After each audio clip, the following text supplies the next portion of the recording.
This fruit pie baked in a skillet is a lot like tarte tatin, except that instead of apples, I'm using peaches. And it also has homemade puff pastry.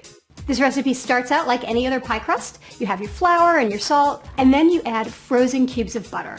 And freezing the butter makes it a little bit easier to work with. And then here, you just want to give it a very few quick pulses. You don't want to overdo it. Maybe one more.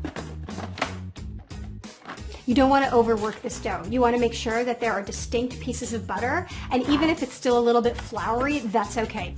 This is the kind of thing you look at this dough and you think, this is never going to work. But you know what? It is.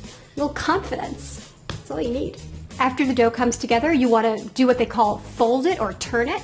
And what that does is it evenly distributes those little pieces of butter into the dough.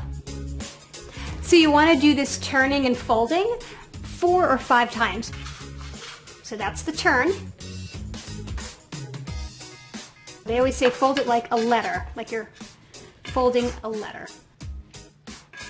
For your last turn before you put it in the fridge, they call this folding it up like a book. So instead of going in thirds, you're folding this in half and then you're meeting it halfway.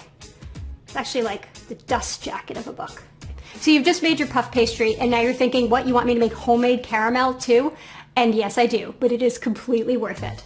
The thing about making a caramel is you want to cook the sugar until it is dark brown. Not burnt, but it should be the color of an Irish setter.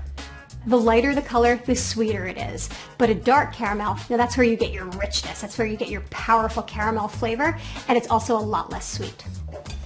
So you can see the little white bits sticking to the peaches.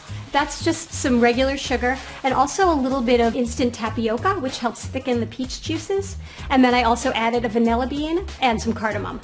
Okay, at this point, your whole kitchen should be filled with the aromas of caramel and cooking peaches, and you know, it's okay to swoon a little bit. It's perfectly acceptable. You just want to roll out your puff pastry like any other pie pastry, and then you flop it right on top of the fruit in the skillet before baking. It's okay, by the way, you're not looking for it to fit perfectly, you just tuck any edges under. Yes, you can buy puff pastry, and this will probably be just as good, but if you make your own, think of all the bragging rights you've just earned. It's totally worth it.